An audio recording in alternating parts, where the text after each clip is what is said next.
தூங்கும்போது எடுத்துக்கலாம் சார், அதெல்லாம் தேவையில்லை சார். அது அப்படி இழுப்போல சார் உங்களை அப்படின்னு.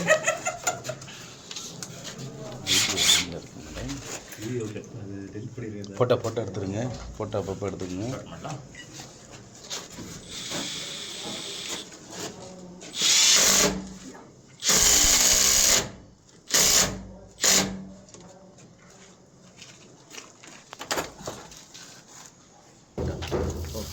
So 0.3 kilonewton is the 30 kg equal.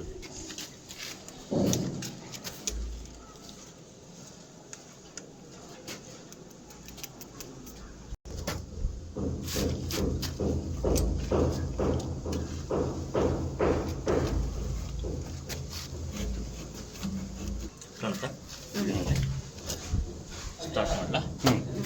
Start. 0.1 load ತಗೋತಾ ಇರೋದು, 2, 3, 0.3 ನಮ್ದೇನು ಟಾರ್ಗೆಟೆಡ್ ಲೋಡ್ ಇರೋದು. ಸೊ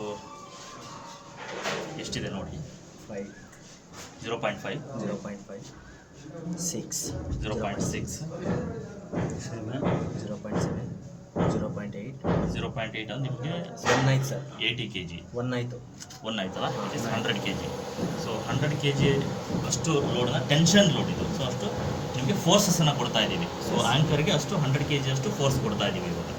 ಸೊ ಈಗ ನಿಮಗೆ ಇಲ್ಲಿ ಆ್ಯಂಕರ್ ಯಾವುದೇ ಥರದ ಡಿಸ್ಪ್ಲೇಸ್ಮೆಂಟ್ ಆಗಿಲ್ಲ, ನೀವು ನೋಡ್ಬೋದು, ಸೇಮ್ ಇದೆ. So once anchor displacement start ಆದರೆ ನಿಮಗೆ ಗೇಜ್ ಮೇಲೆ ಹೋಗಲ್ಲ, ಓಕೆ, ಅಲ್ಲಿಗೆ ನಿಂತಿರುತ್ತೆ, ದ ಟಾಪ್ ಲೋಡಿಗೆ ನಿಂತಿರುತ್ತೆ. ಸೊ ಹಾಗಿರ್ತದೆ. ಸೊ 100 kg ಜೊತೆಗೆ ಸರ್ಗೆ ಆ್ಯಕ್ಚುಲಿ ಓವರ್ ಆಲ್ ಪ್ಯಾನಲ್ಲೇ ನಿಮಗೆ 60-70 kg ಏನು ಅಂತಂದರೆ 70 100 kg 100 kg ಅಂತ ಇಟ್ಕೊಂಡ್ರು ಕೂಡ ಒಂದು ಪ್ಯಾನಲ್ಗೆ ಎಷ್ಟು ಸ್ಕ್ರೂ ಹಾಕ್ತಿದ್ರ? 4 ಸ್ಕ್ರೂ. ಸೊ ಅವಾಗ ನಿಮಗೆ ಈಕ್ವಲಿ ಡಿವೈಡ್ ಆದಾಗ 25 kg ಒಂದು ಸ್ಕ್ರೂ ಮೇಲೆ ಫೋರ್ಸಸ್ ಬೀಳುತ್ತೆ. ನಿಮ್ಗೆ 100 kg ತೊಗೊತಾ ಇದೆ ಅಂದಾಗ ಸೊ ನಿಮ್ಮೆಲ್ಲ ಫ್ಯಾಕ್ಟರ್ಸ್ನ ಕೂಡ ಅದು ಮೀಟ್ ಮಾಡಿರುತ್ತೆ. ಸೊ ಈವನ್ ನಿಮಗೆ ಅವರು ಡೆಡ್ ಲೋಡ್ ಹೇಳ್ತಾ ಇದ್ದಾರೆ 100 kg ಅಂತ. It means B wind load ಅದಕ್ಕೆ ಆ್ಯಡ್ ಮಾಡ್ತೀರಾ ಅಂದ್ರೂ 200 ಅಂದ್ರೂ ಕೂಡ 50 ಬಂತು. ಇಫ್ 200 ಬರಲ್ಲ, ಬಟ್ ನಾನು ಎಕ್ಸಾಂಪಲ್ಗೆ ಹೇಳ್ತಾ ಇದ್ದೀನಿ. ಸೊ ಬಂದ್ರೂ ಕೂಡ ಆ್ಯಂಕರು ಸಸ್ಟೈನ್ ಆಗ್ತದೆ. ಸೊ ದ ಸೇಮ್ ನಿಮ್ಮ ಬ್ಲಾಕ್ ಕೂಡ ಸಸ್ಟೈನ್ ಆಗ್ತದೆ. ಎಷ್ಟಾಗ್ತದೆ ನೋಡಿ, 1.4, 1.2, 2.2, 2.3 ಅಷ್ಟೇ, ಹೋಗ್ತಾ ಇಲ್ಲ ನಿಮಗೆ ಆ್ಯಂಕರ್ ಹೊರಗಡೆ ಬರ್ತಾ ಇರುತ್ತೆ, ನೋಡ್ಬೋದು ನೋಡಿ. ಸೊ ನಾನೇನು ಲೋಡ್ ಕೊಡ್ತಾ ಇದ್ದೀನಿ, ಸೊ ಆ್ಯಂಕರು ಸ್ವಲ್ಪನೇ ಹೊರಗಡೆ ಬರ್ತಾ ಇದೆ.